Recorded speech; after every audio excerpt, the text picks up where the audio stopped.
ये है हमारे, तो हम समझ गए 7 बेस यूनिट्स होते हैं। इसके अलावा भी 2 यूनिट्स होते हैं, इसके अलावा भी 2 यूनिट्स होते हैं जिसको हम बोलते हैं प्लेन एंगल,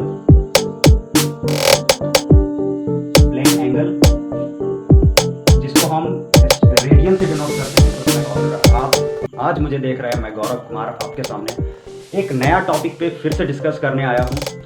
और जैसा कि मैंने पार्ट 1 में कुछ बेसिक चीज़ों के बारे में हमने डिस्कस किया था, जो है यूनिट्स एंड मेजरमेंट चैप्टर, उसके एसआई यूनिट्स, उसके यूनिट्स के बारे में डिस्कस किए थे हमने। यूनिट्स का डेफिनेशन देखा था, यूनिट्स कितने टाइप के होते हैं, base units and derived unit 2 types के होते हैं। ये हमने पिछले वीडियो में पार्ट 1 में देख चुके थे। अब ये वीडियो का पार्ट 2 है और हम इस वीडियो में काफ़ी कुछ जानेंगे और ये भी जानेंगे कि एक्चुअली एसआई यूनिट्स आए कहाँ से, ये कौन सी संस्था डिसाइड करती है एसआई यूनिट को, और एसआई यूनिट का डिफिनेशन, सटीक डिफिनेशंस क्या हो सकते हैं और हम उनको कैसे समझ सकते हैं, कितने आखिर एसआई यूनिट्स होते हैं, ये इस वीडियो में हम जानेंगे। तो बने रहिए हमारे साथ। चलते हैं बिना समय बर्बाद किए। तो पहला है यूनिट्स। तो चलिए, ये माइंड में क्लियर हो गया कि एसआई यूनिट एक्चुअली किसने बनाया, किसने है। तो ये संघ है, एक ऑर्गेनाइजेशन है, CGPM, इसी ने इस यूनिट को बनाया है ना। तो चलते हैं, आगे बढ़ते हैं धीरे धीरे। तो हम पहले बोले थे, हमने पहले बताया था कि यूनिट 2 भागों में बटे हुए हैं। Unit is divided into 2 parts, like पहला बेस क्वांटिटी है ना, बेस यूनिट जिसको बोलते हैं, बेस क्वांटिटी जिसमें एक्सप्रेस किया जाता है, या इसको फंडामेंटल भी बोलते हैं और इसको डेराइव्ड बोलते हैं। ठीक है, डेराइव्ड यूनिट। तो हमने बताया था कि बेस यूनिट के हर एक कॉम्बिनेशन को हम डेराइव्ड यूनिट बोलते हैं। जब बेस यूनिट कंबाइन करते हैं एक दूसरे से वैल्यू, उसकी क्वांटिटी, जब 2 क्वांटिटी एक दूसरे से कंबाइन करते हैं तो हमारा डेराइव्ड यूनिट बनता है। और जब, इसका मतलब हम समझ सकते हैं कि बेस यूनिट क्या क्या होंगे: metre, kilogram, second, time, second time, और temperature kelvin, CD candela, and mole जिससे हम एंटिटी ऑफ सब्सटेंस नापते हैं। और हमारा लास्ट आ जाएगा, ये तो थर्मोडायनेमिक्स हो गया, मोल। और हमारा लास्ट आ जाएगा करीब करीब इलेक्ट्रिक करंट, I, ठीक है, जिसको A से डिनोट किया जाता है, एम्पियर। तो ये सारे चीज़ हमारे पास आ गए। तो ये, इन्हीं को हम बेस क्वांटिटी बोलते हैं। और इनके जब कैलकुलेशन या मल्टीप्लिकेशन या एडिशन या डिवीजन हो जाए, मल्टीप्लिकेशन, एडिशन या डिवीजन हो जाए, तो ये डेराइव्ड यूनिट बन जाते हैं। जैसे कि मास इनटू वेलोसिटी, ये किसका फॉर्मूला होता है? तो P का फॉर्मूला होता है। ये हमारा किसका फॉर्मूला हुआ? मोमेंटम का फॉर्मूला हुआ, मास इनटू वेलोसिटी। अब मास इनटू वेलोसिटी को कैसे एक्सप्रेस किया जाएगा? मास मल्टीप्लाइड बाय v को हम एक्सप्रेस कर सकते हैं d/t, डिस्टेंस बाय टाइम। और डिस्टेंस बाय टाइम को हम L/t से भी डिनोट कर सकते हैं, लेंथ बाय टाइम से भी डिनोट कर सकते हैं। हम डायमेंशन में पढ़ेंगे आगे चल के कि जो वेलोसिटी है उसको L लिखा जाता है, जो t है उसको सिंपली t लिखा जाता है। ठीक है, और वेलोसिटी को हम सिंपली L लिखते हैं। क्यों? क्योंकि हम जानेंगे ये चीज़ को, वेलोसिटी को हम L क्यों लिखते हैं, हम इस चीज़ को आगे चल के जानेंगे। तो डायमेंशन में जानेंगे हम, जैसे जैसे आगे बढ़ेंगे हम डायमेंशन में जानेंगे कि क्यों होता है, कैसे होता है। तो अभी बस हम इतना समझते हैं कि डेराइव्ड यूनिट इसको बोलते हैं जब हम बेस का मल्टीप्लाई या डिवाइड कर दें और जो हमारे पास आए उसको डेराइव्ड यूनिट बोलते हैं। डेराइव किया गया है ससुरा।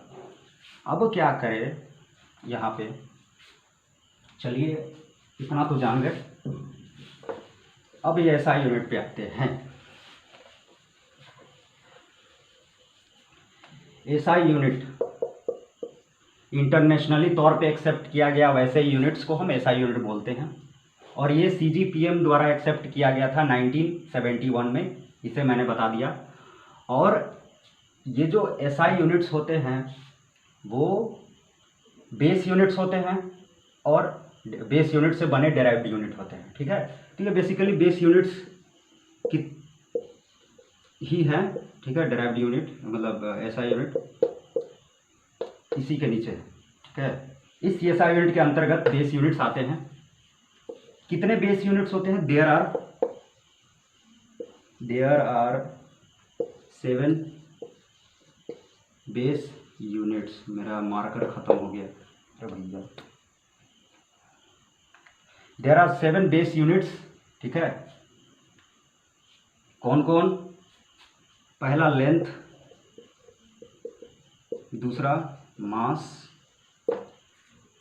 तीसरा हमारा आ जाएगा सेकेंड मतलब टाइम, सॉरी, तीसरा हमारा टाइम, चौथा हमारा थर्मोडायनेमिक्स टेम्परेचर, थर्मोडायनेमिक्स टेम्परेचर, तीसरा हमारा थर्मोडायनेमिक्स टेम्परेचर,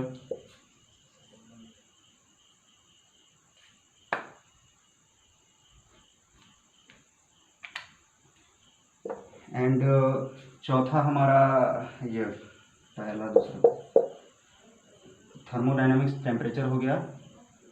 और हम कैंडेला लिख सकते हैं CD। आगे हम लिख सकते हैं मोल, जो कि सब्सटेंस के एंटिटी को नापने के लिए होता है।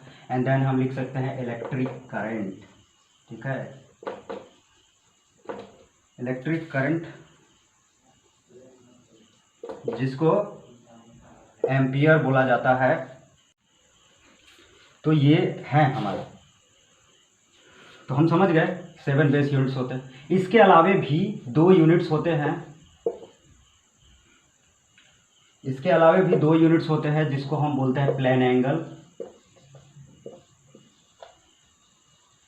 एंगल, जिसको हम रेडियन से डिनोट करते हैं। इसका यूनिट रेड होता है, रेडियन, इसका ऐसा यूनिट रेड होता है। ठीक है, और दूसरा होता है एस्टेरेडियन,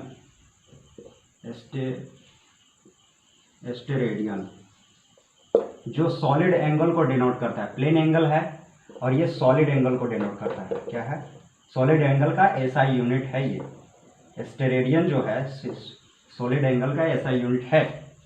इसको एसआर सिंबल से डिनोट किया जाता है, इसको एसआर सिंबल से डिनोट किया जाता है। ये 2 क्वांटिटी जो हैं वो डायमेंशनलेस क्वांटिटीज हैं। इनको बेस क्वांटिटीज के अंदर नहीं रखा गया है, क्योंकि 7 बेस क्वांटिटीज ही होते हैं। और इसके अलावे 2 क्वांटिटीज हैं। कौन कौन से हैं? तो प्लेन एंगल है हमारा और एस्टेरेडियन है, जो कि सॉलिड एंगल है। सॉरी, एस्टेरेडियन एक तरह का ऐसा यूनिट है, जैसे कि हमारा लेंथ का ऐसा यूनिट होता है, मास का ऐसा यूनिट होता है, टेम्परेचर का होता है। उसी तरह से सॉलिड एंगल का ऐसा यूनिट एस्टेरेडियन है, एसआर, और प्लेन एंगल का रेडियन, आरएडी, जिसको आरएडी से डिनोट किया जाता है। तो हम समझ गए कि ये बेस यूनिट्स हैं और बेस ये एसआई, इनके भी एसआई यूनिट होते हैं। ठीक है, एसआई ये सभी इसके एसआई यूनिट होंगे, इसके मास के एसआई यूनिट होंगे, इसके एसआई यूनिट, मतलब सभी जितने भी क्वांटिटी हमने यहाँ लिखा सभी के एसआई यूनिट होंगे। तो हम जान गए कि यहाँ पे 7 बेस यूनिट्स होते हैं, 7 बेस यूनिट्स, और उसके अलावा भी 2 यूनिट्स होते हैं जिसको हम प्लेन एंगल और एस्टेरेडियन बोलते हैं। अब चलिए देखते हैं कि लेंथ का ऐसा यूनिट क्या होगा और मास का ऐसा यूनिट क्या होगा और टेम्परेचर का ऐसा यूनिट क्या होगा। धीरे धीरे सभी देखेंगे इस पार्ट 2 के वीडियो में। तो आप होप कि इतनी जानकारियाँ आपको मिली हो अच्छे ढंग से। तो चलते हैं, लेंथ की ऐसा यूनिट होगी, हमारा मीटर होता है। ठीक है, जिसको m से डिनोट किया जाता है। मास की ऐसा यूनिट होती है किलोग्राम, जिसको केजी से डिनोट किया जाता है, केजी। और हमारा टाइम का ऐसा यूनिट होता है सेकेंड, जिसको हम s से डिनोट करते हैं। और हमारा थर्मोडायनेमिक्स टेम्परेचर का ऐसा यूनिट होता है टेम्परेचर का ऐसा यूनिट होता है आपका केल्विन, जिसको के से डिनोट किया जाता है सिंपली। ठीक है, अभी तो मार्कर में कुछ दिक्कत आ रही है, इसीलिए ये अच्छे ढंग से नहीं चल पा रही, तो इसके लिए माफ़ी चाहता हूँ। चलते हैं, अभी केल्विन हुआ, फिर उसके बाद हम कैंडेला एक्चुअली इंजीनियरिंग जो करता है, इंजीनियरिंग में उसका ज़्यादा यूज है कैंडेला का। जो भी बॉडी, सॉलिड बॉडी और सॉलिड एंगल को हम स्टडी करते हैं, या फिर कुछ भी ऐसा मतलब हाई लेवल का जो मेजरमेंट आता है, उसमें कैंडेला का यूज़ किया जाता है। ठीक है, कैंडेला जिसको लुमिनियस इंटेंसिटी बोलते हैं, लुमिनियस इंटेंसिटी जो है लुमिनियस इंटेंसिटी का ऐसा यूनिट कैंडेला है। ठीक है, लुमिनियस इंटेंसिटी बोलेंगे इसको, लुमिनियस इंटेंसिटी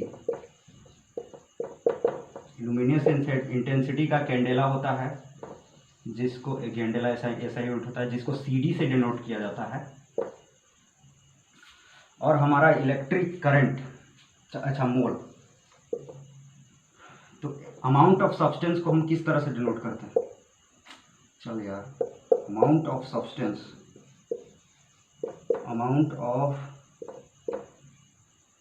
किसी भी सब्सटेंस का अमाउंट ऑफ सब्सटेंस किससे डिनोट किया जाता है?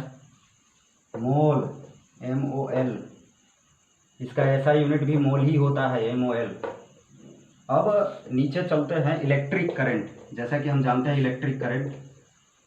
इलेक्ट्रिक करंट को हम डिनोट कर सकते हैं ए से, इसका एम्पियर होता है।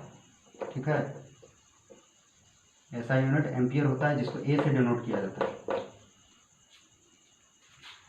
तो इतने थे ऐसा यूनिट्स के बारे में, तो होप ये चीज़ आपको समझ में आई होगी।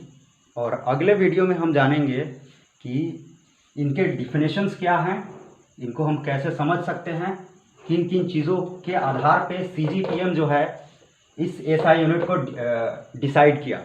CGPM इसको किस तरह से, इस बेस यूनिट के SI यूनिट को किस तरह से डिसाइड किया, CGPM इस बेस यूनिट्स के SI यूनिट को किस तरह से डिसाइड किया, इस चीज़ को हम जानेंगे बाय द डिफिनेशन, कि क्या क्या इसमें एक्यूरेसी मिला कि इन सभी चीज़ों को बता पाया CGPM। तो इन सभी चीज़ों को हम आगे अगले वीडियो में देखेंगे, वीडियो पार्ट 3 में। तो अभी के लिए मैं इजाज़त चाहता हूँ। Thank you for watching this video and I am Gaurav.